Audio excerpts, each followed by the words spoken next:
So our guest that we had scheduled, Linda, she's got a sore throat, upper respiratory infection. She can't speak. So poor girl, she wouldn't be a very good guest miming or giving us hand signals. So what we're doing instead is Tersia and I have grouped together, and we're going to take apart some of the theistic misunderstanding, misconceptions of evolution. And we've got some documents to help us do this. And it's going to be a lot of fun because I make a habit of doing this anyway. This is what I do in my spare time. So some of you may have seen my takedowns of Frank Turek and other debunkings and my little clips of how evolution really works.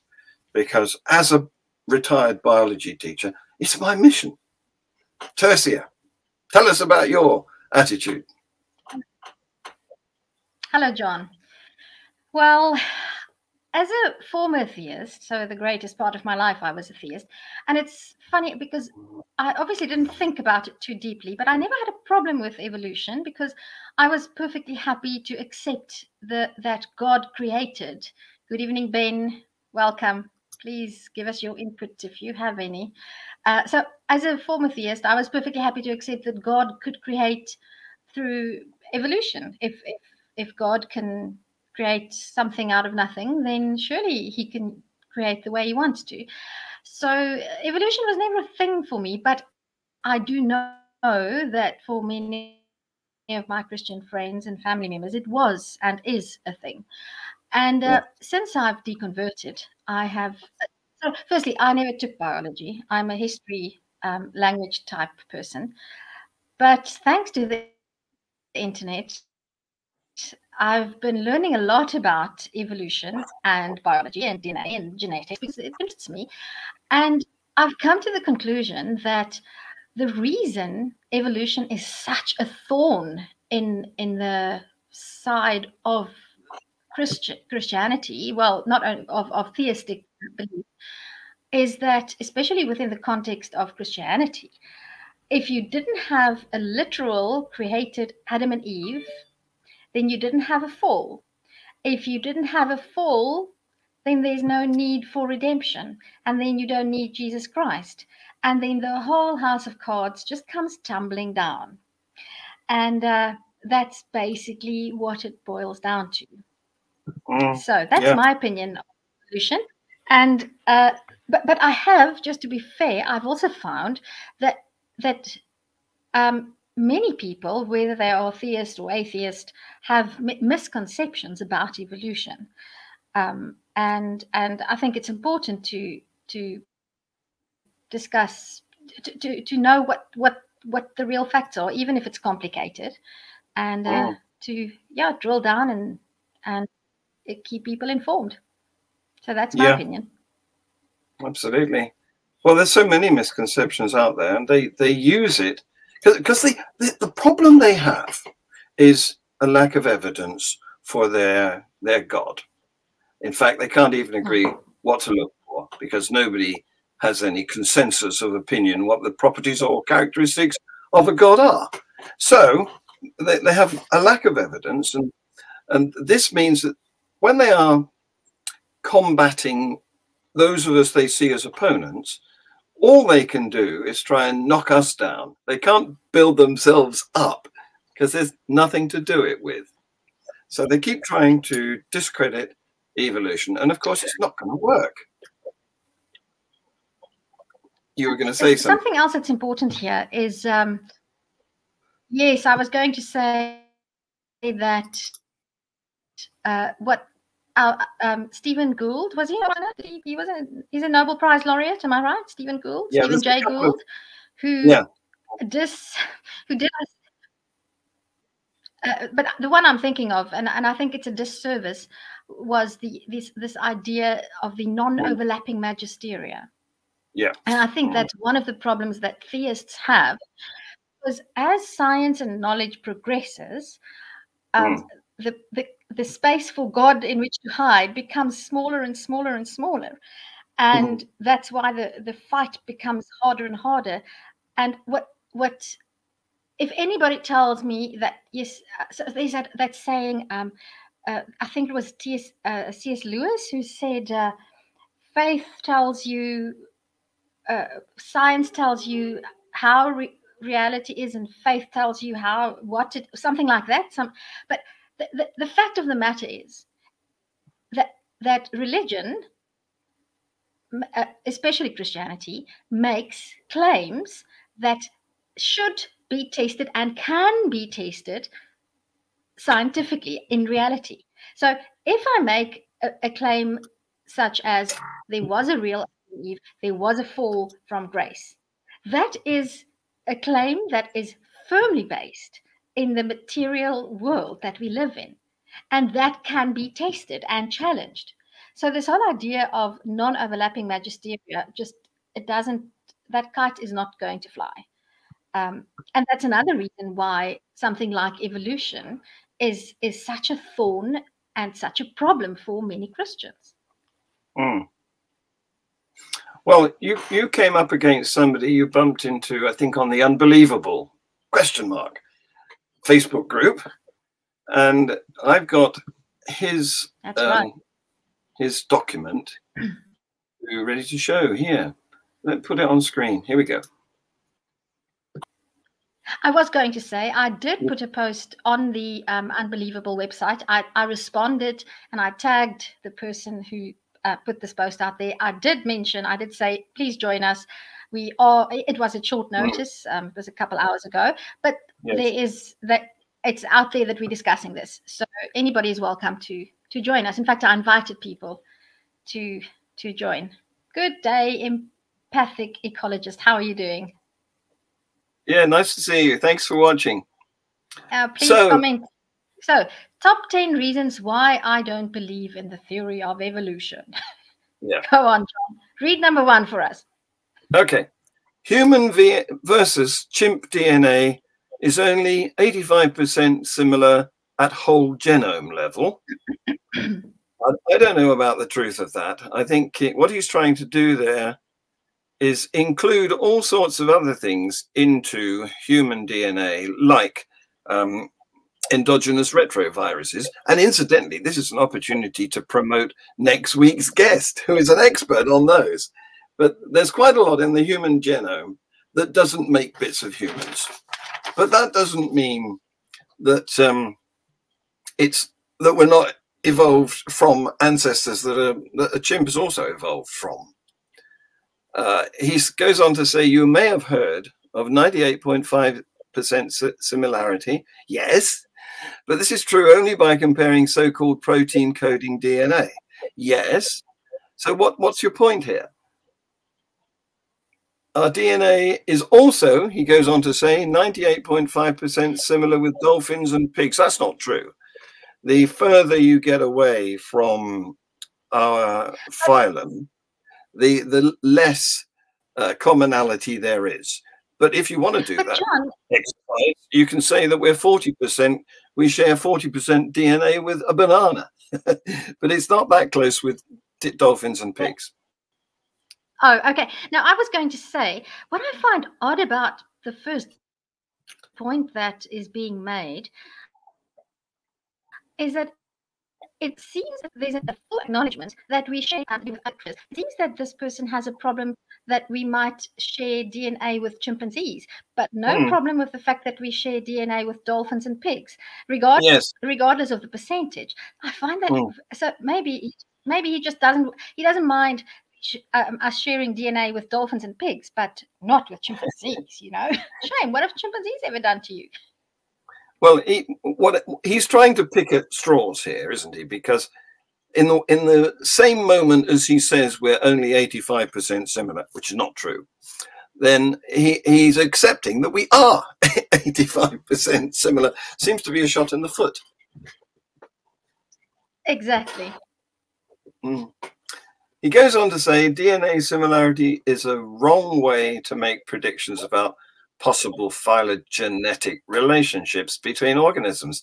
Well, why? How would you link relationships other than by comparing the qualities of the two organisms you're examining. It used to be compare the morphology, the outside appearance. Then it became compare the morphology and the anatomy when we discovered a bit more about the insides of creatures. Then it became compare the morphology, the anatomy, and the biochemistry and the physiology when we discovered, how creatures work. But why does he say, and obviously DNA is the ultimate, why does he say it's a wrong way? What is his justification for that claim? So I'll carry on without you while you try and sort yourself out. To go in? Okay, I'm going to go out and then come back in. Oh, you came over very clearly then. How odd is that? So I'm going to look down this list a bit further. Organ transplantations from chimps to humans have been unsuccessful. Well, that's not a reason not to believe in the theory of evolution. If anything, that's a reason to believe in the theory of evolution. It's because we have all evolved, chimps as well, antigens on our bodies so that our bodies can identify foreign stuff and deal with it. That's part of our immune system. Nothing to do with whether evolution is true or not. This guy is just so mixed up. Here she comes again. Let's try and see what she got. Hello. Is that better? Ah, yes, that was good. Okay, so I've asked my boys to give me some bandwidth. So obviously I missed part of the conversation, but I was going to say that I've actually read the article that is posted in the link, and I gave it a very quick read through, but the conclusion that in my summary of the article is that it's absolutely not saying that that evolution is not happening and that we can't use RNA to do phylogenetic relationships. It's just the author of this article just has some different views as to how the arrangements should be. And I can perfectly see that. I mean, we know that species and animals were classed in one class, and then there's new information about that species, and then they get reclassified. Or that's, to me, in my opinion, that's not a problem of evolution. That indicates that as we get more information, we can get more accurate maps of the interrelationships between organisms. But the article nowhere denies the tree of life. It nowhere denies the fact that we all come from a common ancestor. So I don't know how that can how can that lead one to not believe, sorry, I just want to say something important here. We should not say, I don't believe in the theory of evolution, because it's not about believing it. It's about accepting it or not. So whenever somebody tells me I don't believe in evolution, then I say to you don't have an option. It's like saying I don't believe in gravity. You can't say that. Either you accept gravity or you don't. And then if you accept gravity, then you have to live with the consequences of that non-acceptance. So let's just get that straight. I don't believe in evolution. I accept the scientific theory of evolution. And it's not just a theory. This is not colloquial language. In scientific language, a theory is an accurate description of reality that can be used to make predictions. It's not, we need to educate people to distinguish the terms hypothesis and theory. Yeah, well, the trouble you put your finger on there is that the word belief has two meanings. It can mean acceptance of a fact or a proposition that's well substantiated, but it can also mean choosing a proposition that is very dubious. I believe my horse will win. It's got no foundation whatsoever. It may not, the person might have just stuck a pin in the list of riders and decided that's what he wants to believe.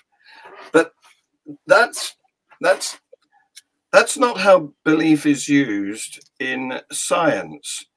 In the situation in science is the propositions are well substantiated. I would say that they are actually, assuming that they have not yet been falsified, you know, or challenged anyway, and they've shown to be good models of reality for the last 150 years, and we have a lot of stuff like that. I would say that is beyond belief.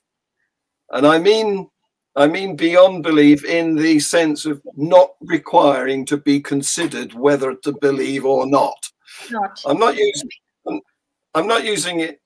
using beyond belief in the sort of woo, ghostly, supernaturally stuff sense. I'm saying that it's something that you don't need to consider. I don't need to wonder what will happen if I jump out of this window. Yep, and I think we can address many misconceptions by just using the right words. Yeah. So because some things are, by this time, it's so certain that we don't have to believe it. You either just accept it or you don't. No belief required. So yeah, I just wanted to get into that. And I think with that, I've said my piece about point 2. Okay. Well, I just wanted to, while we're on point 2, I wanted to, it's so garbled. I mean, he starts out talking about DNA and then he moves over for no explicable reason to talk about RNA. I wonder if he knows what different jobs they do. Hey? Well, I don't really know. I know that RNA stands for ribonucleic acid. Is that right? And DNA is for can you help me there? Deoxyribonucleic acid. Yeah, that's it. Yeah. Well, for the benefit of any people who don't know in the audience, deoxyribonucleic acid, DNA, is the archive of instructions that's kept in the nucleus of cells where they have a nucleus. And ribonucleic acid, there's 3 different types, and their job is to work between that archive and the factory that makes the proteins. They are helpers in the process of protein synthesis. I don't really want to go into all the complications of it now because I'd spend the rest of the program talking about messenger RNA, transfer RNA, ribosome RNA, and it's just a rabbit hole we don't needn't go down right now. You don't need to break my DNA tonight.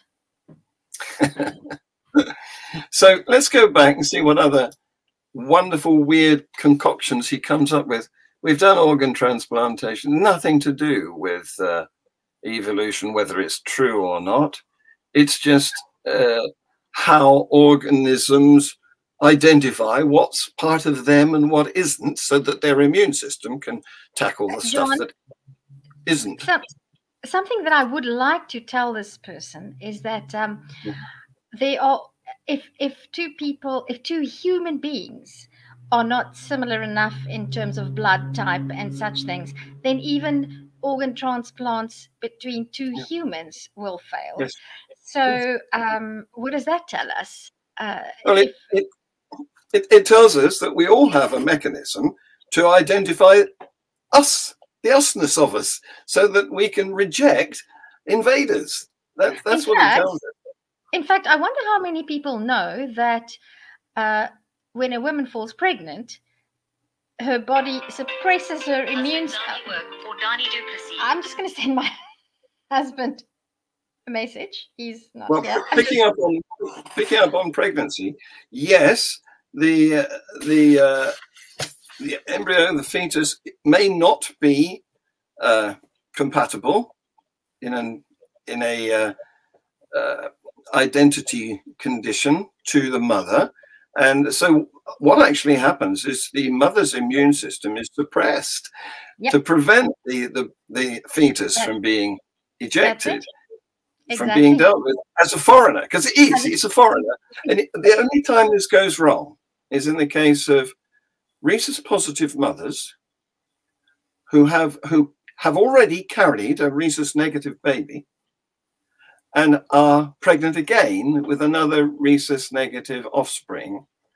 And in that case, there is a risk of rejection because the suppression of the mother's immune system is reduced. So a lot of these babies, a lot of these infants, a lot of these fetuses are at risk of miscarriage, and the mother has to have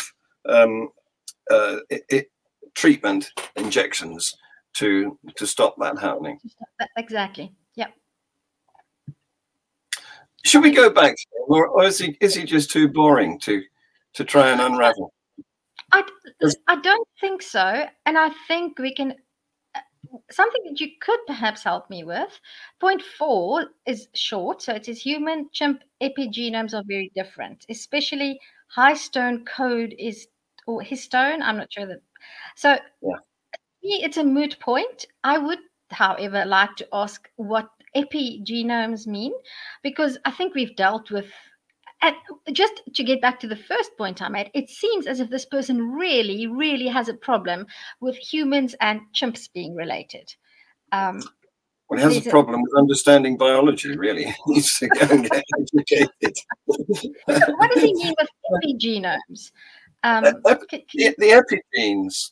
Epigenetics is a growing field. It was only really, I think the word was only coined a few decades ago.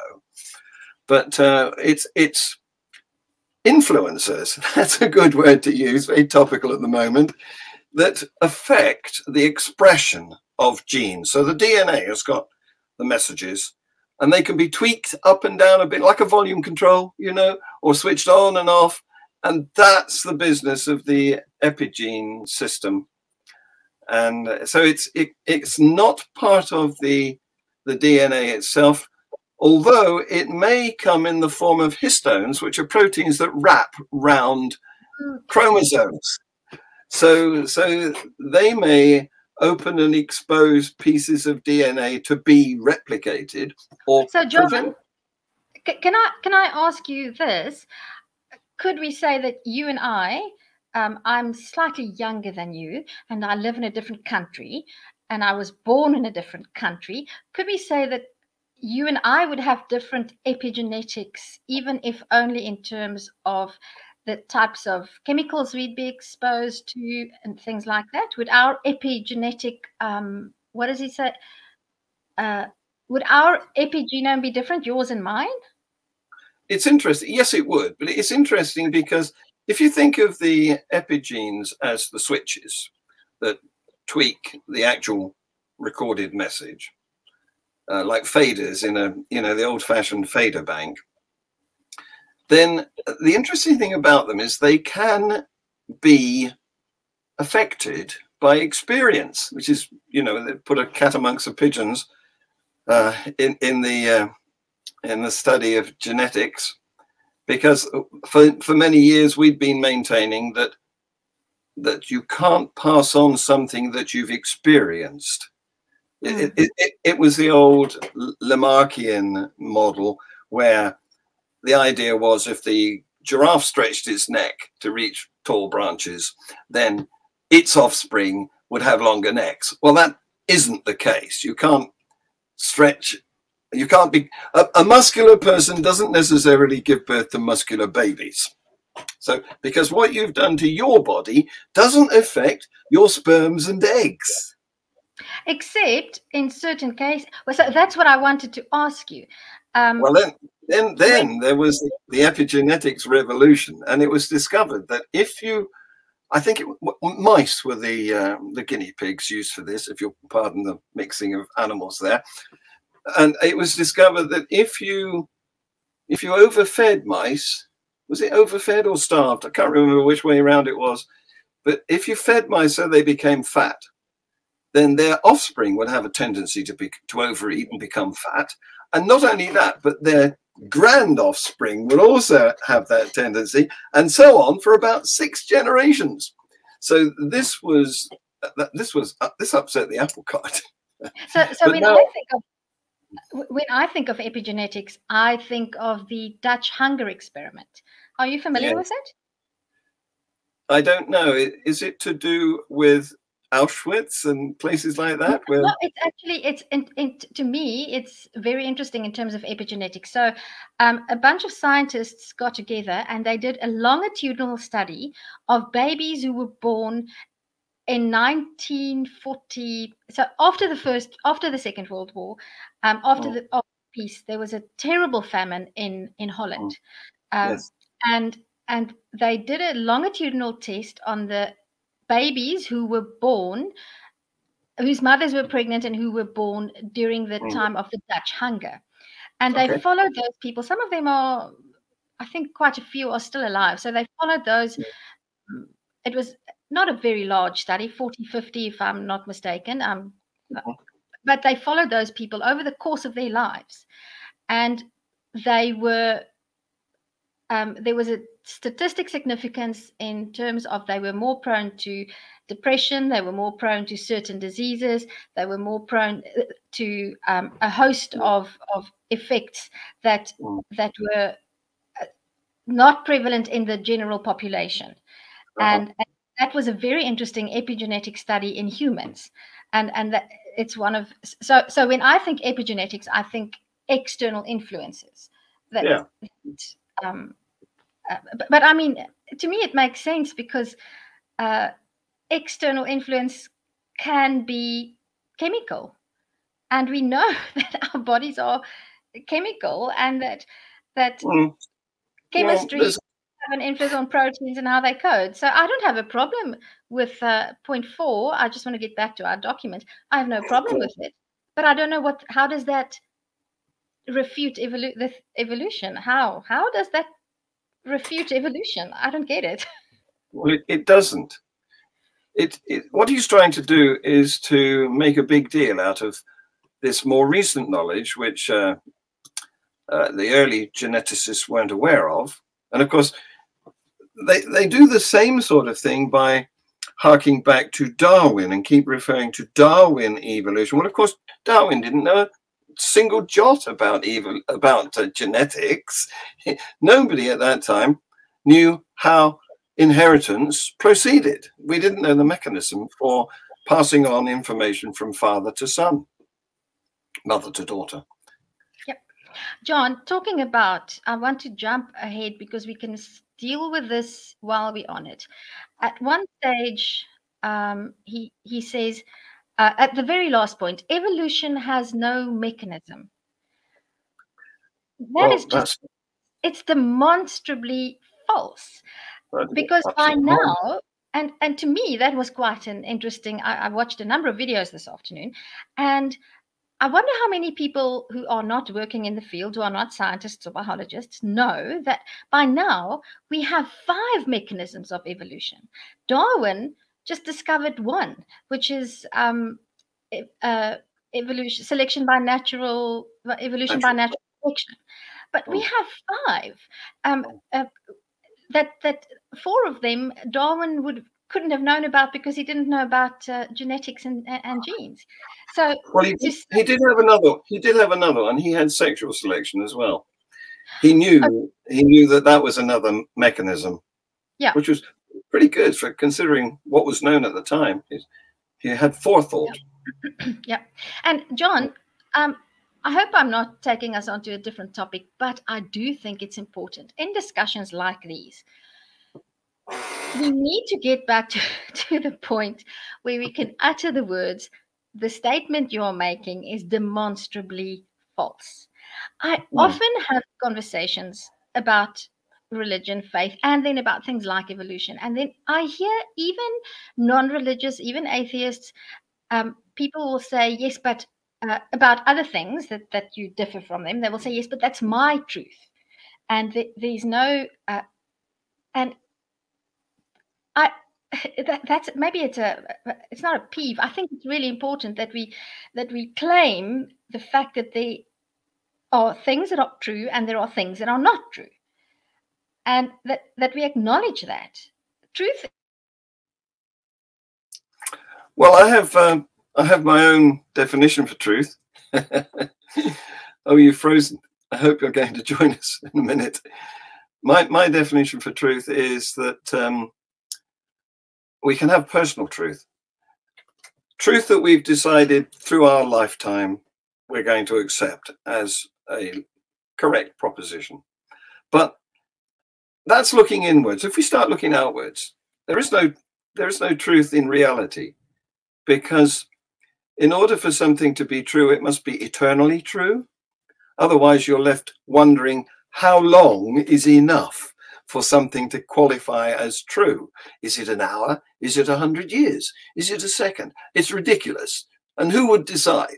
So what we have to accept is that out there in the cosmos, there's no absolute truth. It's all relative. It's all relative to time and probably some other factors depending on what the proposition is. Now, I want to cover Weaver's been engaging. Thank you, Weaver. I like what you said here. No beneficial DNA mutation is an absolute. And as an absolute is false, yeah, I agree. Specific beneficial mutations have been investigated. Well, I'm going to quibble about beneficial, because who decides whether something is beneficial or detrimental? There isn't anybody to do that. You know, it's a value judgment whether you think something is better or worse. And nature doesn't do that. Nature just comes up with different. And sometimes different succeeds, survives, and sometimes different doesn't. That's all there is. Oh, she's had her power cuts hit. Welcome back. I'm so back. I've just been having a little rant about what's beneficial and what's detrimental.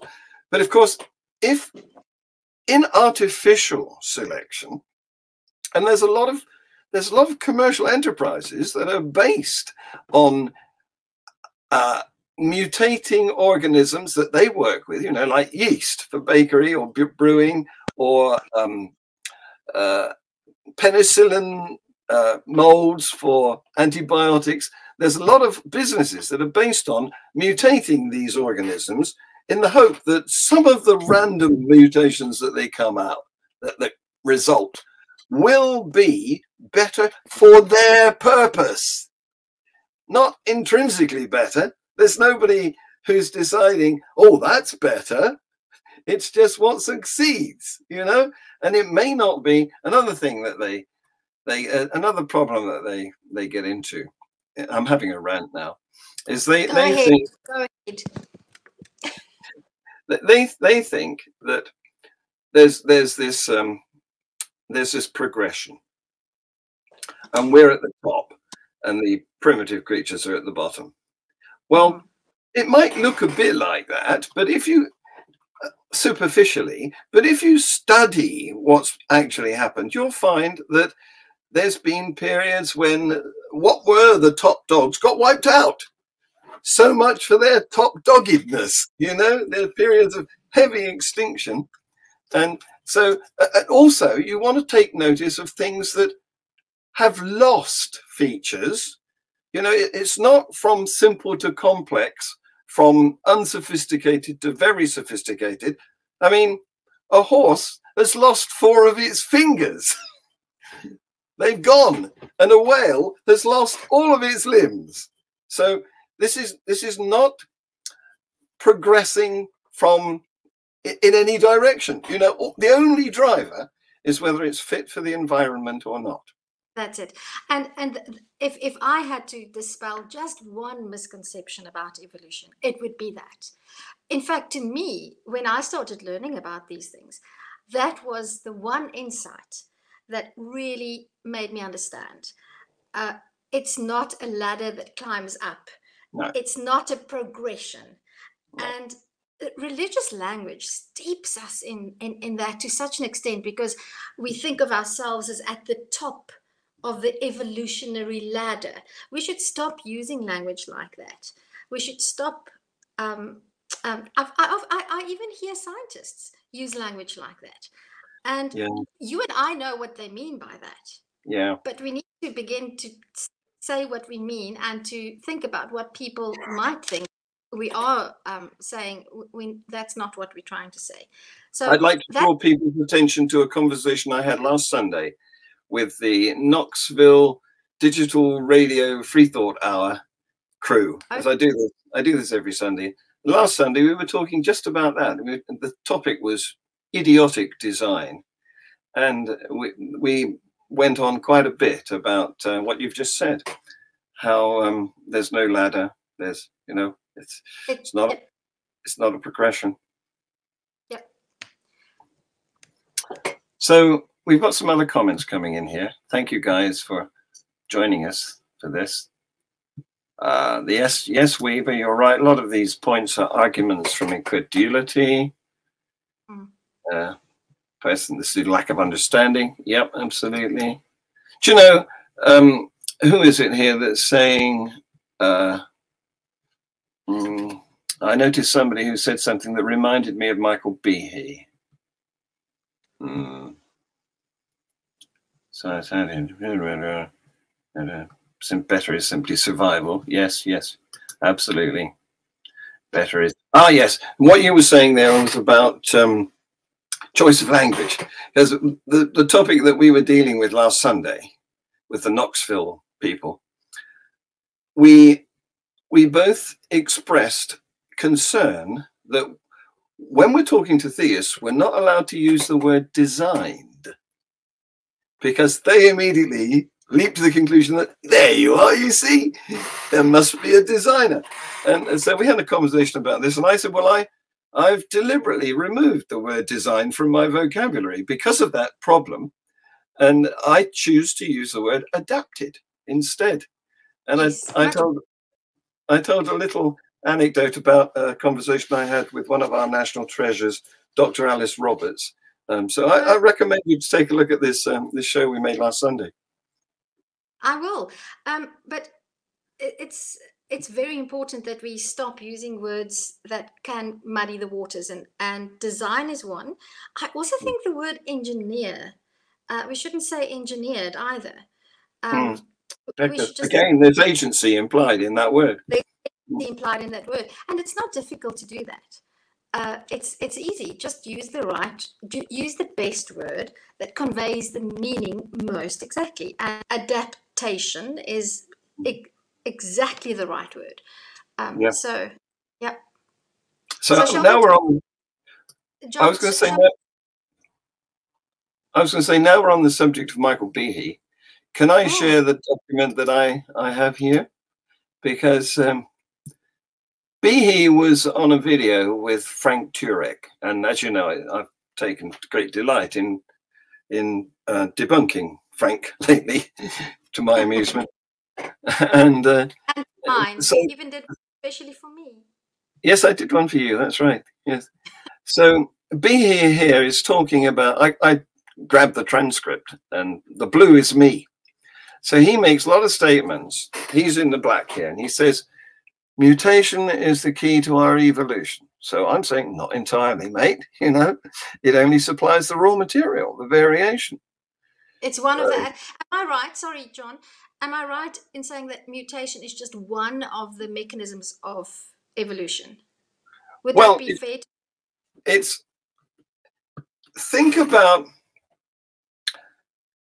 mutation as going shopping, and the other side of the process of making a meal is the cooking. So okay, mutation is where you get your ingredients from, and then the rest of the story is what you do with them, the process that happens. You can have exactly this. You can have two cooks can have exactly the same ingredients, but what comes out will be different. Yeah. So he goes on to say, it has enabled us to evolve from a single-celled organism into the dominant species on the planet. Well, that's a claim. It's currently we're doing rather well, but you know, watch this. We are dominant. You see, that's one of those language issues Yeah. again. Yes. We are definitely the most destructive species on the planet in terms of our interactions with other species. Yeah. So if that's your definition of dominance, fine. But well, it is a theist's concept of dominance, isn't it? Because according to them, God gave us what's the word? domain over the Ah, animals, you see. So that's where that comes from. But of course, yeah. I wouldn't choose to. We're successful. I wouldn't say we're dominant, you know, because how do you measure it? That Exactly. if you wanna measure, we're certainly not dominant over lions, for example, and many of us weren't dominant over COVID, you know. So we're not in that. I wouldn't use that word. And if you want to use the word dominant, you've got to specify what criteria you are determining to make that claim from. And if you want to do that, I would say that our success in that there's 9 billion of us now, you know, that's some indication, and our ability to conquer pretty much all of the habitable habitats on this planet is some indication, another indication of our success. But Yes. dominant isn't the right word. It's success. Success. That's it. And John, I want to just from a more religious, theistic perspective, I would like to ask Michael Behe if it's true that God that evolution has enabled us to evolve from a single-celled organism. So, if you're now a Christian, okay, so we've evolved, and then then from the single-celled organism, at some stage, what, Adam and Eve emerged?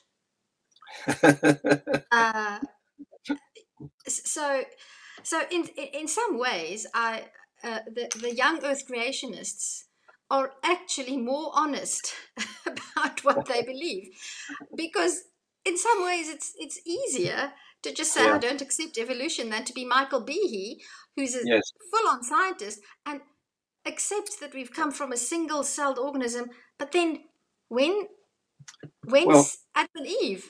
And when did we get a soul? And when did God then say, now I have the two yes. people? What? It makes no sense. When you say Michael Behe is a full-on scientist, well, he is, but he's not in the right field. You know, he's going outside his specialism. He's a full-on scientist in what did he do? He did Drexel University chemistry, Bachelor of Science in Chemistry, PhD in biochemistry, chemistry. Oh, he's done postdoctoral work on DNA structure, apparently. Yeah, so I beg his pardon. He is sort of in the right field, American biochemist. Yeah, maybe I was thinking of the other one. What's the other one called? I can't remember. Oh, look, that's where we're going to stay at East half term. Well, I'm sure that Ken Ham won't accept Michael Behe as a Christian. No, I'd like to see. Behe knows that. I'd like to see what happened between them. Oh, that would be interesting. So I wanted to. We're running out of time already. We've done 45 minutes already. So time flies when you're having fun, John. It does, doesn't it? Yes, yes. So I wanted. Shall we? I could screen a couple of. I don't know if I've got them loaded into the software at the moment, actually, but I could do. The recurrent laryngeal nerve. Look at that one. What a beauty. Yeah.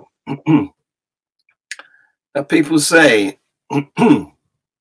that the recurrent laryngeal nerve is. What do they say? They claim that it's evidence that evolution didn't happen or something. But in fact, what that shows is that back when we were fish, it was a short route from the brain to the larynx, because fish don't have a neck. But when the neck evolved, going round the aortic arch turned out to be not such a clever route. So this is an example of unintelligent design. Yep. And there's lots of unintelligent design examples. Talk about design. We have to remember that one of the more subversive ways in which theists of all stripes try to rebut or the theory of evolution, is the idea of intelligent design. That's all it is. It's just a more subversive way. It's seemingly it's a way that might fool more people. And I'll confess, it had me fooled, because when I was a Christian, I was a proponent, without knowing the terminology, but I was definitely a proponent of intelligent design. And it's a very sneaky way in which to mislead people. And that needs to be addressed, because it doesn't work. It doesn't work that way. It's an American thing, you know. Yep. There was no such phrase as intelligent design until the federal government banned the teaching of creation in science lessons. Then they had to think of a way around the law, and that's what they did. Was that the there was, what was the court, the Dover? Was that the Dover case? Yeah. There's been two evolution court cases. There was the Scopes trial, and then there's the Dover one, which was this century, quite recent. Yes, the Dover one was in the 1980s, if I'm not mistaken. Late 80s. No, the Scopes monkey trial was in the middle 70s, I think. No, I think the Scopes was in 1925, John. Just double check me on that. Really? So long ago? I think so. Yeah, you could be right. Yeah, the Scopes was first, and the Dover one came later. I don't know, there might be more.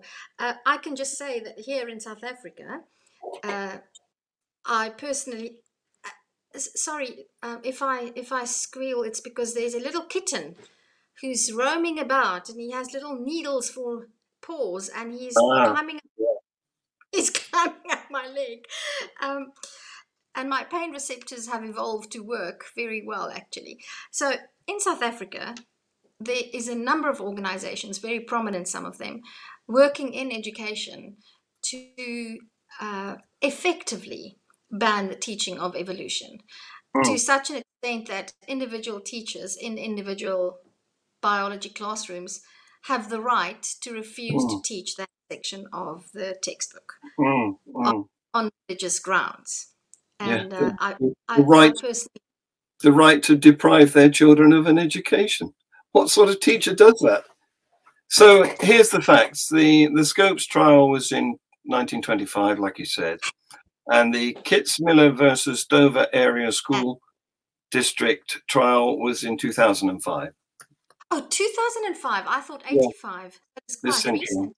It is, yeah. That's right, yeah. Shucks, John, I was born in the previous century. Do you know what that feels like? I do. I'm a child of the previous century. Oh my goodness, it's terrible. That is just so bad. let's not get on that subject, because I'm very I'm very vulnerable there, because most people my age are already dead. Well, at least you've passed on your genes, so you sorted. You are evolutionary sorted, John. Fat comfort, that is. So, John, I'm hoping that we might get some response from the members of the Unbelievable Facebook group. Yeah. Because this is a topic quite close to my heart, and I hope we get some feedback, because the more we talk about this, humans were designed in the that's quotes, heavy quotes there. Yeah, absolutely. I think we dispelled some misconceptions. If I have to do my teacher thing, and let's just recap. So, number one misconception in my book, that wasn't so much addressed in the post, but it's not a directional thing. It's not up or down or progress. It's not progressive. And the language use, let's teach people to use the right words. Don't go near the word design. Don't go near the word engineered. Use the word adapt it. And don't say, I believe in evolution. Yep. You accept it.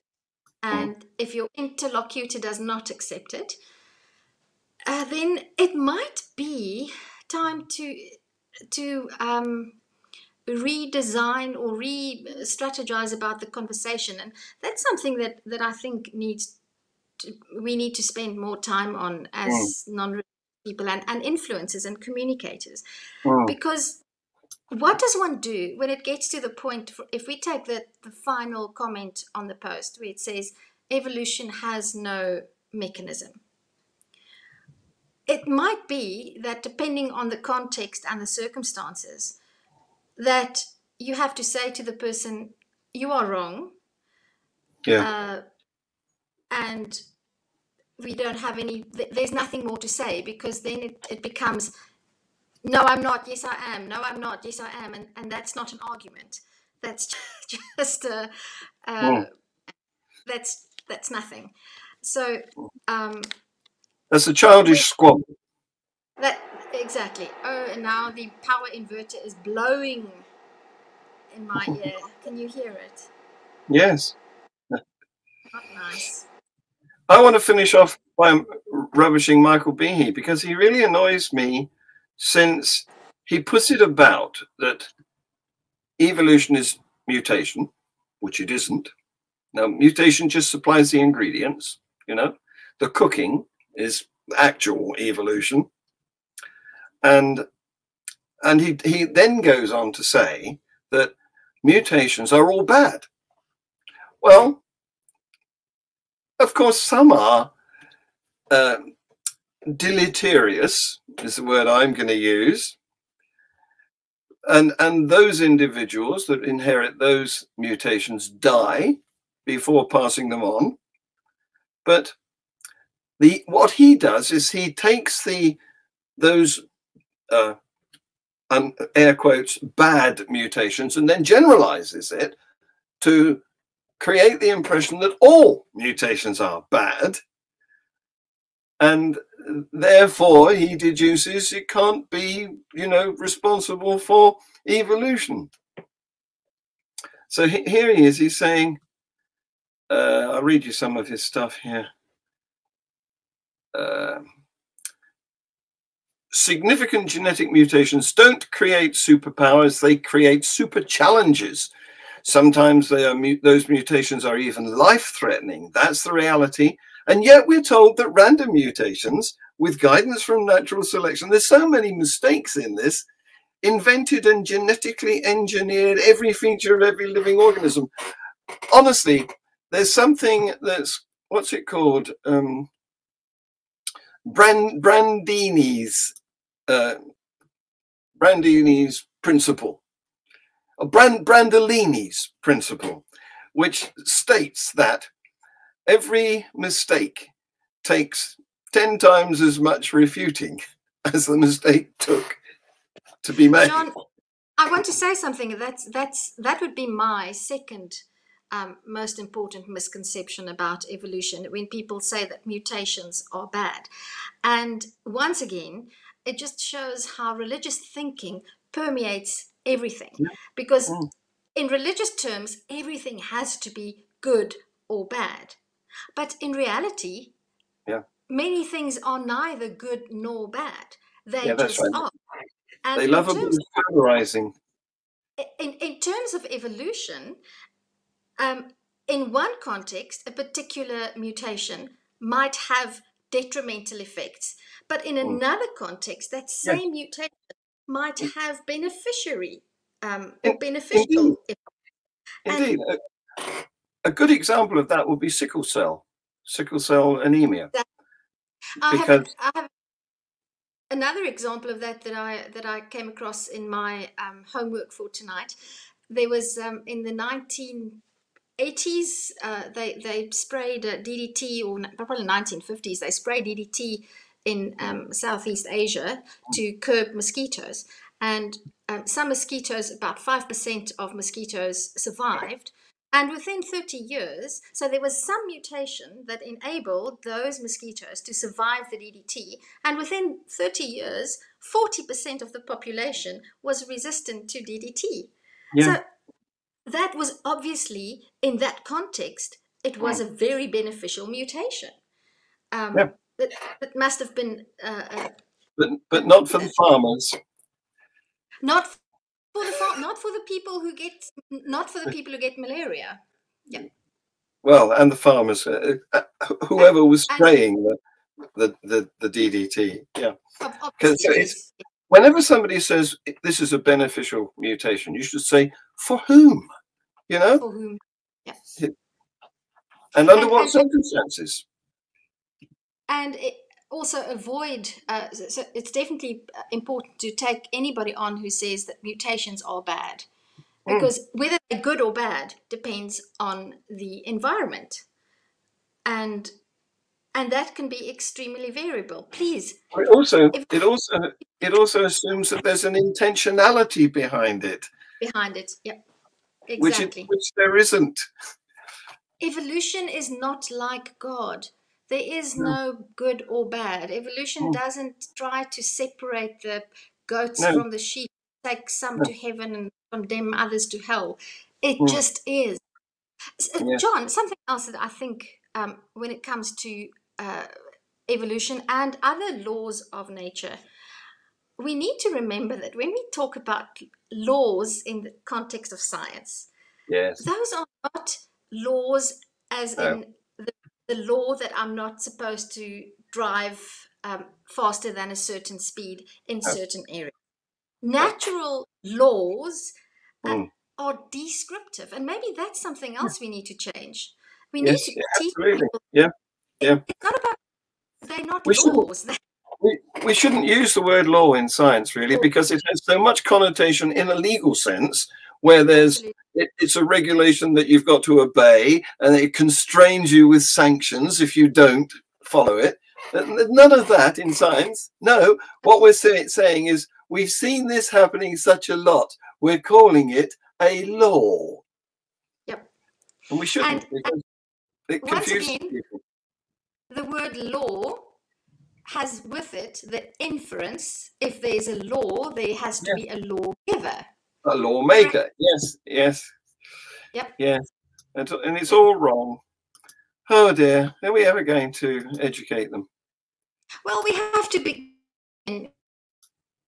We have to begin by using proper language, and we have to change the culture of the way we speak about it. Yes. And we can do that without. We have to start by educating ourselves to use the right type of language. It's very difficult though, because bring about conflict. Well, it's very difficult though, because there are two ways of speaking. We all speak colloquially. We don't always want to have to put on our science teacher hat and be constrained by precise definitions, do we? Well, I disagree a little bit, because it's not difficult when I'm talking colloquially to my boys and I'm saying, it's my hypothesis, or I have a theory that you are tired because you go to bed too late. Then instead of saying, I have a theory, you're tired in class because you go to bed. It's not difficult for me to say, it's my hypothesis that you are sleeping in class. It's not difficult. And I'm not sounding, and if we use those words, they will become second nature, and people will begin to use them. And especially educators and parents. It's not about sounding grand. It's not about being condescending. If we start to use that language, it becomes ingrained. I agree to an extent, because hypothesis is better than theory in instances like that. However, hypothesis is a bed of nettles itself, because to be a scientific hypothesis, it's a proposition has got to be based on what is known, and it's got to be testable. So you'd have to do an experiment to find out whether staying up late makes your son unable to sleep. But it would be possible. It's not difficult to use the word hypothesis colloquially as well. Yeah. We can meet halfway and say, yes, in science, hypothesis is quite, but it's still better to use hypothesis colloquially than to use theory colloquially. Yeah, yeah. Tersia, we've done our hour, and I've enjoyed it. I hope you have. And I want to. Yes, I hope so too. And thank you for watching, those of you who have been watching, and thank you in future for those people who will be watching. And I want to announce that next week we've got a very scientific, academic guest in the form of Barry Desborough, who is an expert in endogenous retroviruses and, you know, what they do and what they don't do. So all those of you who would like to know more about that, tune in with us next week. I'm looking forward. Here's a thank you. Look at that. That's nice, isn't it? Thank you, Ben. Thank you, Ben. And Weaver wants to know what the 5 types of evolution are. I'm not sure what you meant by that. That's another show. I think maybe I was misunderstood. I said that there are 5 mechanisms, not 5 types. Yeah. There are 5. Oh, John, what we could perhaps do, maybe it's a good idea. Thank you for that question. I will forward to you some of the videos that I watched, because they're actually very nice, very informative. If you have kids doing biology, and I will forward the links, and we can post those in the video, and you can go and watch them because they're really nice. Yeah. We'll put them all in the description underneath. Yeah, so we'll do that. Say bye-bye. Bye-bye.